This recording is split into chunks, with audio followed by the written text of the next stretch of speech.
এবারের আইপিএলে চেন্নাই সুপার কিংসের দুই সতীর্থ ক্রিকেটার মোস্তাফিজুর রহমান ও মাথিসা পাতিরানা, তাদের দুজনের মারাত্মক বোলিংয়ে চেন্নাই সুপার কিংসের সফলতা।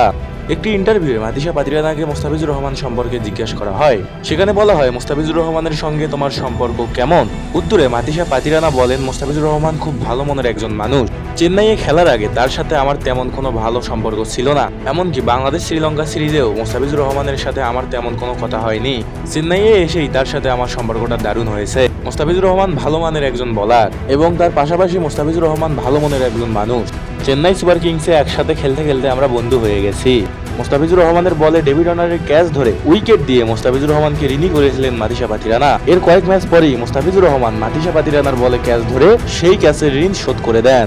আর এতেই দৃঢ় হয় মোস্তাফিজ ও পাতিরানার বন্ধুত্ব। দর্শক, এই বিষয়ে আপনার মতামত কি আমাদের কমেন্ট করে জানান। ধন্যবাদ সবাইকে আমাদের ভিডিওটি দেখার জন্য।